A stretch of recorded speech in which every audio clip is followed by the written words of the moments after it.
Après la signature de l'accord de paix entre la République démocratique du Congo et son voisin, le Rwanda, sous l'égide des États-Unis d'Amérique, la question du désarmement des FDLR fait déjà débat. Les détails à retrouver dans cette édition.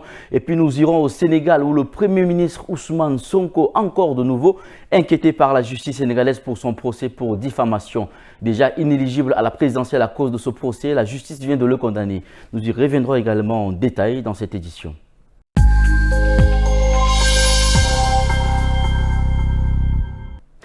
Mesdames et messieurs, bonsoir et bienvenue sur Tad Info TV. Le dernier rapport du groupe d'experts des Nations Unies relance les accusations contre le Rwanda. Publié hier, mercredi 2 juillet, il évoque une présence massive et de soldats rwandais dans l'est de la République démocratique du Congo entre janvier et mai.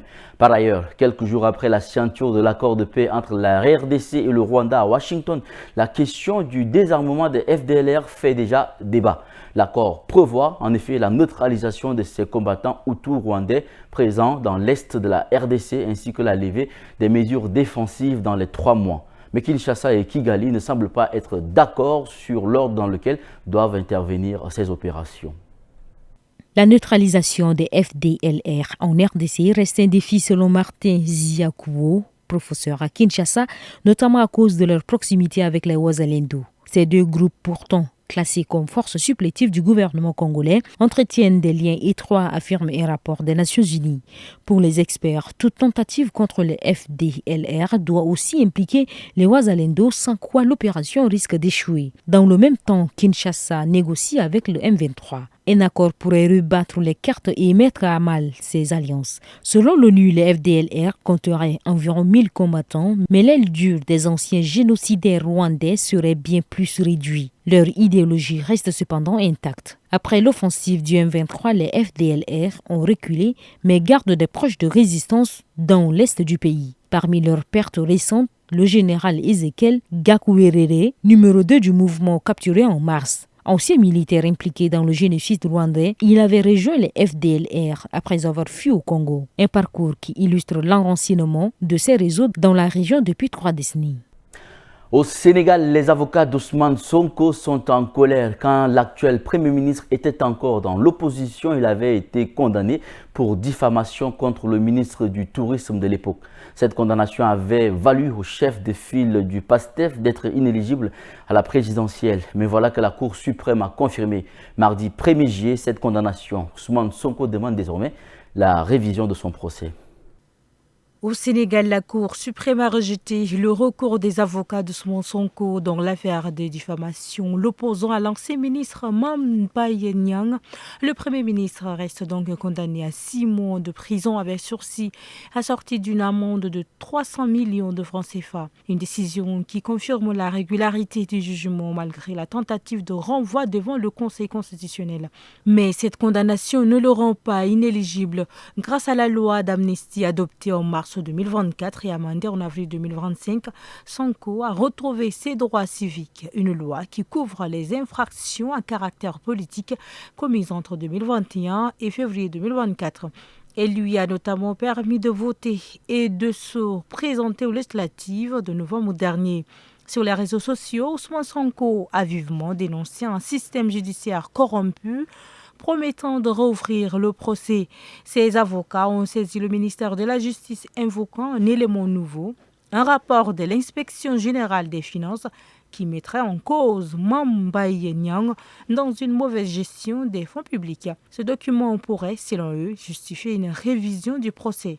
Il reste à savoir si le ministre Ousmane Diaye acceptera cette demande pour laquelle aucun délai n'est imposé. Depuis le 1er juillet, les Danoises qui atteignent l'âge de 18 ans sont automatiquement intégrées au système de tirage au sort qui désigne ceux et celles qui devront effectuer leur service militaire dont la durée va par ailleurs être allongée de 4 à 11 mois en 2026. Suivons les détails. Au Danemark, il y a ce qu'on appelle le Force Fathers Dag, ce que l'on peut traduire par jour de la défense. Tous les jeunes de plus de 18 ans y sont convoqués.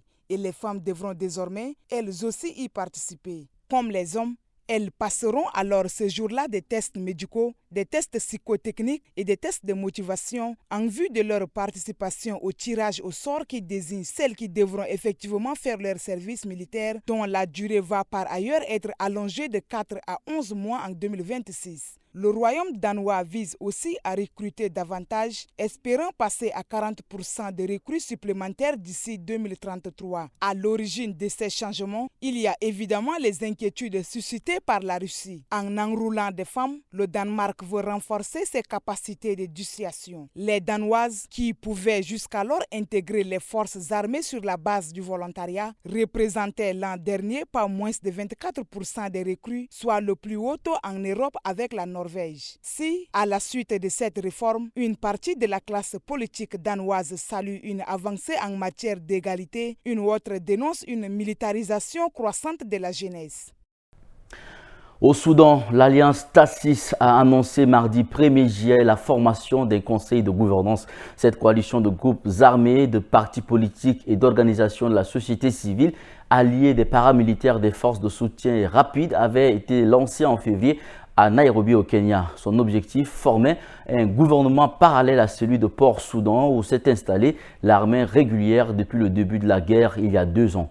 Avec cette alliance, les paramilitaires du général Hemeti tentent de gagner du terrain sur le plan politique face à son rival, le général Abdel Fattah al-Burhan.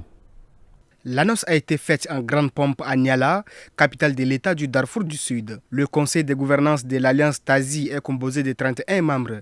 Sans surprise, le général Mohamed Hamdam Daglo, alias Hameti, en a été nommé président.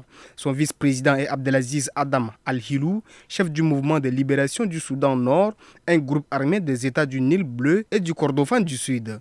Longtemps, le SPLM-N a combattu le gouvernement de Khartoum et ses milices janjaouides dont sont issues les forces de soutien rapide.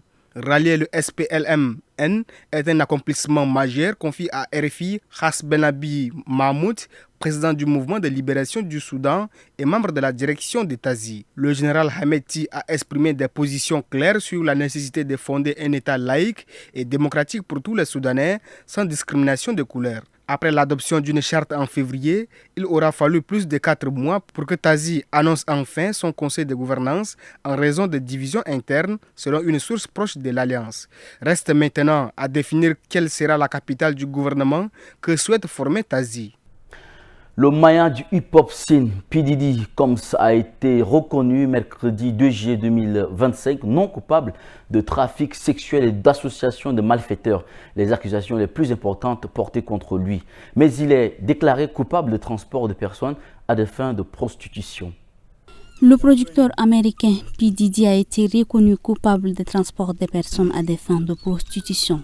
Un verdict partiel rendu à New York. Après plusieurs jours de délibération, le jury l'a en revanche acquitté des chefs les plus graves, comme le trafic sexuel et l'association des malfaiteurs, une accusation qui aurait pu lui valoir la prison à vie. Mais le juge a refusé sa libération conditionnelle. Selon l'accusation, P. Diddy reste dangereux et pourrait fuir la justice. Il encourt jusqu'à 20 ans de prison. Le procès a été marqué par les témoignages glaçants de 2 femmes, dont son ex-compagne Cassie. Elles ont évoqué des années de violence, des menaces et des freak-offs, des orgies filmées impliquant des prostituées masculins. Des vidéos et enregistrements ont été projetés à la cour. P. Diddy, aujourd'hui âgé de 55 ans, avait déjà conclu un accord à l'amiable au civil avec Cassie fin 2023. Mais cette affaire a ouvert la voie à d'autres plaintes, aboutissant à ce procès pénal. La sentence sera prononcée le 3 octobre, une affaire qui met en lumière les abus dans l'industrie musicale et relance le débat sur l'impunité de puissance aux États-Unis. Et c'est la fin de cette édition, mesdames et messieurs. Merci de l'avoir suivi. Très bonne suite de programme sur Tchad Info TV, votre chaîne d'information.